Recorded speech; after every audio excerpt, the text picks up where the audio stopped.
Hello, everyone. Karen Glasser here, and I want to welcome you to another fun day as we hang out with a good friend of mine, James Sheets. He's awesome. There's so many things that I can talk about when I think about James. He's a member of our team when we do all sorts of really cool things, and he's like a technology guru. This guy knows stuff, and I'm just really happy to have James on our broadcast. So, James, say hello to the gang. Hello, everyone. Thanks for tuning in, and Karen, thanks for having me on the broadcast. I'm really looking forward to it. Well, we're happy that you're here, and you are the founder of Basilea Marketing, right? Right. And where does that name come from? You and I were just chatting about that and making sure that I pronounced it right. Where does the name come from? Basilea is a transliteration of a Greek word, and it's used in Greek. It's the word for kingdom. So it's kingdom marketing, but Basilea. So. Very, very cool. Very cool. So tell us a little bit about what you do and how you serve your clients and your customers. Well, I worked for 21 years in corporate America, and doing that, I learned and did lots of things. I had more heads and hats than Medusa. I mean, they were everywhere. But our company was bought out by another company and then subsequently closed down. And so I was offered a position to relocate into the new company, but it wasn't a position I was comfortable with. And so I decided just go ahead and take my payout and see what else I could come up with. I'd been wanting to be an author for a while, and so I decided to write a book. And when the book came out, a new reality hit me in the face. There's more to being an author than just writing your book. Then you have to market the book. And I knew very little about marketing. I knew a lot about a lot of other things.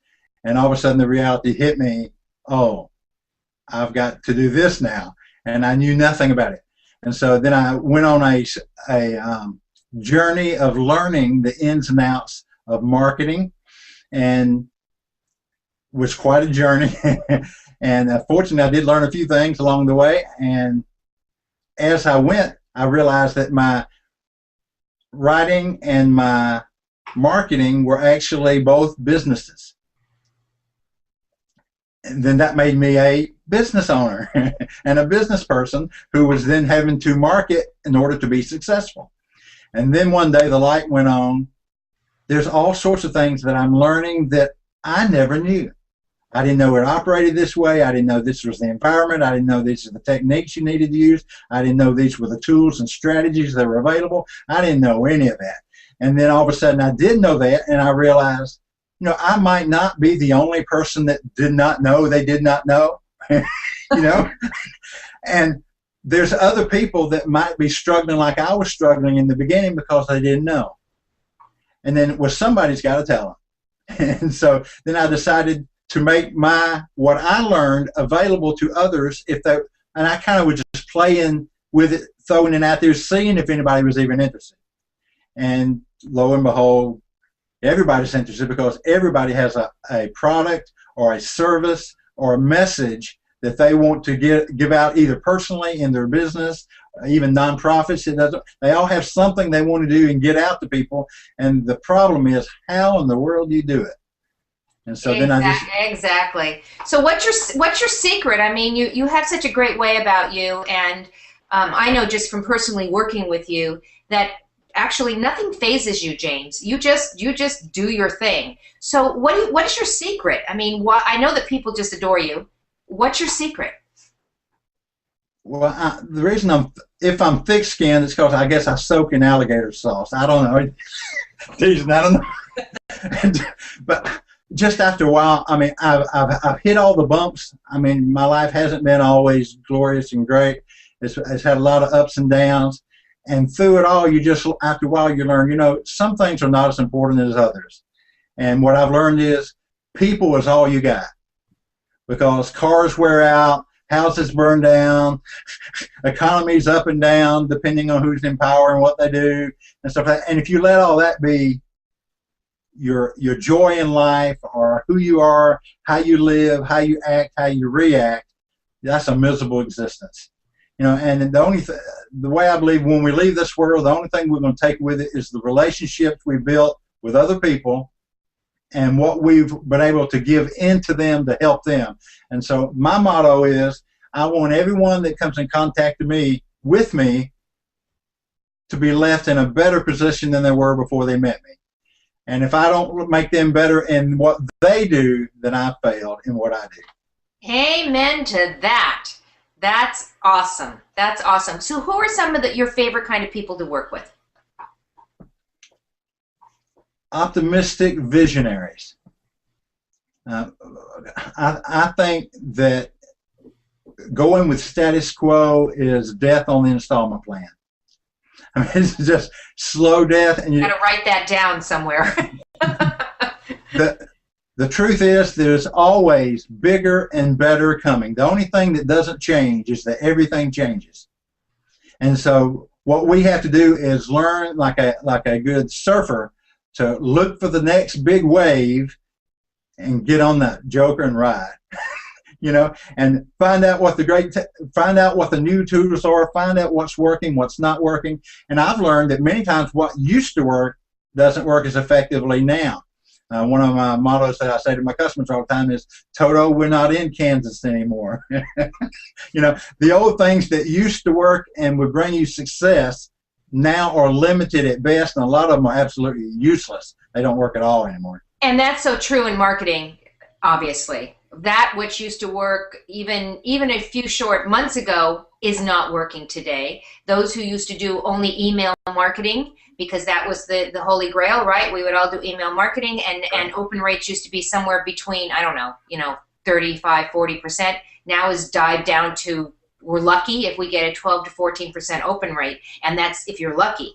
So things are constantly changing, and I love that. I mean, you're on the cutting edge. You're constantly looking to see what's new and different. So today I'm going to throw something at you, because I opened my Facebook site today, and lo and behold, Facebook has made some changes. Not everyone is seeing those changes yet on their pages. I was one of the lucky ones, and I found myself saying, oh my gosh, there's too much that we have to continually learn to be on the cutting edge. Constantly. It's constant change. And at what point do we say, okay, I've learned enough? What do you say to that? Good luck. Good luck. Let me know how it works for you. But because, again, the only thing that doesn't change is that everything is going to change. And life is change. Life is evolution. Life is always improving.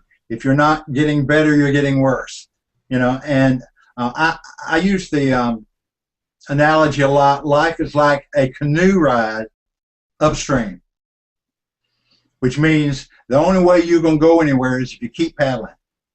But the minute you stop paddling and say, I'm going to rest a while, when you decide to paddle again, you're 30 feet downstream, and you got to work twice as hard to get where you used to be.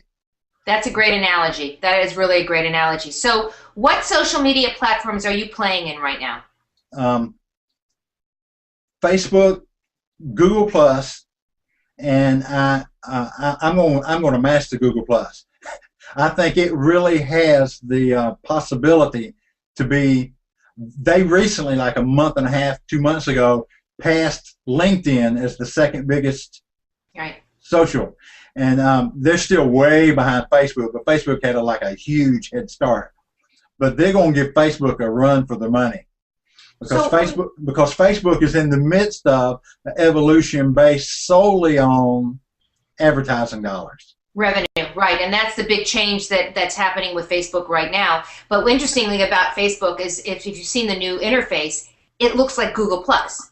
Right. Yeah. Which is very, very interesting. I think it's a good thing that they don't. There's so many times we look at it as competition, right? As competitors, and I think that Facebook is seeing the best of Google Plus and saying, oh, maybe we need to be doing that too, because they're reading the press. They see that Google Plus is now the second place at this point. Where does Pinterest fall with you? I opened up a Pinterest account. I haven't done a lot with it. I did set up a profile, but because of time and resources, right now my emphasis is Facebook and Google Plus. But my next one is I want to go kind of move into more. I'm on all of them. I've already signed up with all of them. I want to do a little better with LinkedIn. I've got some friends that are doing really good with LinkedIn. So I'm thinking about looking where am I going to put that little component. Right. And then Pinterest is one. It's caught my interest, and I really want to take advantage of that too. It's just a matter of working out when I can do that without when I get the others to a place where I can level them out and walk off for a minute. Well, one of the things that's kind of cool about all these social media platforms is that you can have them automatically integrate in some ways with each other. So I've gotten very much more active in the Pinterest community, not because I go in there and actively sit there for hours on end, because they talk about it being like a rabbit hole. It sucks you in. And I don't do that. I don't go in there and just repin. What I find myself doing is that when I do anything in social media, I make sure to click the pin it also in Pinterest and create those boards. And I have quite a few followers in there right now that are following the marketing posts that we're putting in. I love the idea with Pinterest is that you can actually put these videos, these Google Hangouts that we're doing, any kind of video that you do, YouTube, anything like that, you can pin it right into Pinterest. And now when they click it, they watch it, but it also can send them to your YouTube channel, or you can have calls to action in these platforms. So I find it fascinating. Well, I'm going to be following you, James, on Google+. I'm going to want to pick your brain, because as much as I use it for things like this, I'm not actively using it as a social media platform. Other than the same thing with Pinterest, I will also post in Google+ when I post somewhere else. So I'll be interested to hear your evolution with all of that, and share that with me, and I'll share my Pinterest stuff with you. Okay, and we'll help each other. And also LinkedIn. LinkedIn is, you either love it or you hate it. I once heard somebody describe all the different social media platforms something like this. Twitter is like being at a bar. You say something, it goes by really fast, you hear a lot of noise, a lot of chatter. That's Twitter. Facebook is like being at a barbecue. You hang out, you get to know people, you create relationships, you break bread with them. That's Facebook. LinkedIn is for business, period. What do you think about that? That's really accurate. And Google Plus, I think, is going to give. Google Plus is going to give. It takes the best part of LinkedIn, Twitter, and Facebook, the best components of each, and puts them together in one spot. I totally agree. And they throw in the Google Hangout. They throw out this technology. For those of you who are watching this right now, this is pretty cool technology. And what's really cool about it is that it's free. I believe, and I'm sure you believe as well, that it's not going to be too long before there's a premium model of this, right, where you'll pay for certain functionality. But this is very cool. The fact that you can stream live to your YouTube channel, you can create a digital asset right there and then without doing anything else other than doing what we normally would do, right? Get on a broadcast and chat, just like we're chatting right now. Don't you just love technology? I do. So I want to go back to your book for a second. What's the name of your book? Oh, it's called The Love Language of God. Yes. It's a book that was about 20 years in the writing, at least because it came out of life's experiences. Mm-hmm. And it's a book I'm passionate about. Everything I do, I'm passionate about, or I don't have time for it. I hate doing things that I hate doing. but the things I love doing, I love doing. It's funny how that works. And it's a book. I'll tell you how it came about with just a quick little analogy. One day I was watching the news. You may remember this a couple years ago. There was a news story in which a bus in Israel had been blown up, and a lot of kids and people were damaged and all this kind of stuff. And then later, this was in the morning, and then later that day they had on the news they announced that a radical Islamic group had taken credit for the explosion, and they were happy about it. I mean, they were saying, "We did this, praise Allah." And as I watched the newscast, I went, really? I said, that's kind of a different kind of way of looking at it. And I said, as a man, a lot of men, we like the blow 'em up movies and stuff like that, and all that. I said, but I just couldn't picture, the creator of everything up there going, ooh, ooh, ooh, great explosion. It didn't seem right, And I thought, these are people that are saying, I love God, but my question was, is God saying, I recognize that, acknowledge that as a fruitful, authentic, legitimate way of demonstrating love for me?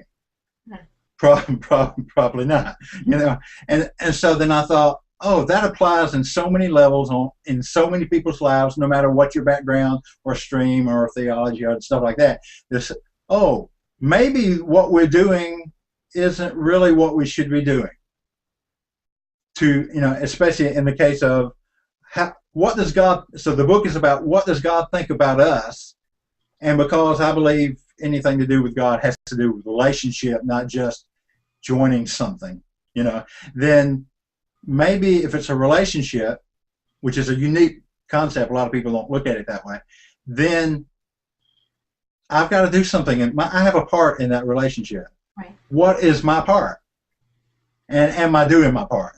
Right. Because it's like my wife, we're married now. I guess it's over with. Do what you want, right? No. I can promise that's not happy wife. Happy wife. That's right. My dad used to say, when mama's not happy, nobody's happy. But I mean, it's not like that. We got a really good marriage. But I realized we have a really good marriage because both of us acknowledge it and we both work at it. I mean, I try to conform myself to what she needs, and she tries to conform herself to what I need, and we don't live two separate lives. We live two separate lives that are integrated as one. And that's the way a relationship should be. And so I use that analogy in the book as well. I have several chapters in the book where I develop on, okay, let's look at a relationship we all understand, the male-female type thing, and then what can we learn from that to go to any other relationship, including between man and whatever. And so that's awesome. And you were just telling me that it's now in print in Indonesia? Yeah, we just got our first shipment of books. It's been translated into Indonesian. So it's been in the Western world here in English for a couple of years, and now we're moving into the eastern part of the world. And we've got goals to work it into Spanish, because I get requests daily from people in Mexico and in South America wanting it, that have read in the book in English, but they think it would be a great tool for in their native language. So we'd like to see it in Spanish.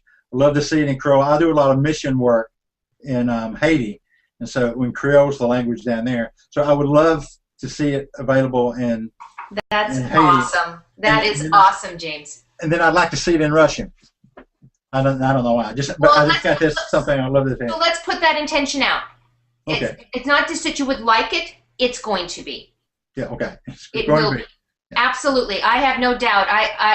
It's an awesome book. I know that from personal experience. You are very, very talented, and the fact that you have this book out there and it's now going to be printed in other languages, it's not just here in the United States, it's all over the place. Your mission and how you come to the world and how you come to your community and our community is one of service. And that's what I so respect and admire about you. You and Kay, I mean, your wife. I mean, you both, it's interesting you brought up, your relationships, and you don't just talk the talk, you walk the walk. That's my goal, because I've done it the other way, and I wasn't real happy with the result. And so I decided, I want to live a good life, and I find out that life's not based on circumstances alone. It's based on who I am in those circumstances, what I do, and how I act and react in those circumstances, and then helping other people, loving your neighbor, loving your brother, loving your next door neighbor, your teammate, your whoever. We're all in this. We're all in the human dilemma together. Absolutely. And then it can really be good. It's a shame that some people come to the end of their life and they're just, and I don't want to end up that way. I know people that have ended personally that have ended that way, and I don't want that, and I don't want that for me. And I can't be selfish and self-centered. Be like the farmer that said, "God bless me, my wife, my son John, us four, and no more." We don't want that. I want that. Let's go for everybody. I think we can all win, and we can all cross the line. And then maybe not everybody is going to be in the front of the line, but we don't have to leave anybody behind. Let's try to work and get everybody as far in as we can. And I think it would be a much better world, much better business, much better life. And I'm just thankful for the tools that we have now. It is, like you referred to that earlier, the tools that are available now are amazing what we can do. Just go back even 10 years ago. I mean, almost nothing that we do now and we take for granted was even possible. Absolutely. It's moving so fast. I can pick up my phone and it talks to space. It sends to space and back. And we go, that is amazing. Exactly. Well, you're just somebody that, as I said, as I look up to and I admire, and I know that our viewers and our listeners that are taking this in right now are going to want to know how they can get to know you and how they can work with you, because you made it very clear. You've gone through those bumps in the roads. You ask those questions and you have those answers now. And I know that there are a lot of people out there that are going through the same thing. They don't even know the questions to ask. And you're the guy to help them with. So how do they get in touch with you? And then I'll tell them also another way as soon as you're done. Okay, they can go to www.basileia. I've got it there on my little icon across the bottom, basileiamarketing.com. I have a list of all of my the tools, the strategies that are available that I can help you do what you do better. Our motto is that we offer simple and affordable technological solutions to your problems. It's good that I can take care of my problems, but I want to help you take care of yours and help you do what you do better. Awesome. And for those of you who just need to get started right now and don't want to just click that, go to that website, there's a form directly below us that you can fill out, and it will connect you straight to James. He will be back to you and get you started on that road to getting your business up to where it needs to be. James, you are awesome. Thank you so much for being on with us. Any last words you want to share? Well, I want to thank you. What a great opportunity that you would share me with the world. I like me, but it's good to know that somebody else does too. but really enjoyed it. I enjoy you. I'm thankful for you. I'm thankful for what you guys are doing, and I'm glad to be a part. I love that have the opportunity to be part of a team. I can only do so much by myself.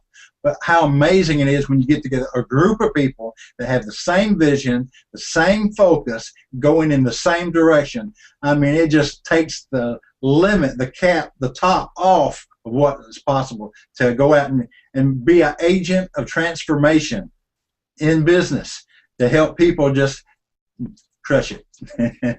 You know what? I could not have said that better myself. And now we have it recorded. I think we're going to get that transcribed, because that's really important what you just said. This is about collaboration. This is about being part of something that's bigger than just us. It's being part of a team, being part of a new space that we're all playing in right now. This is a really exciting time.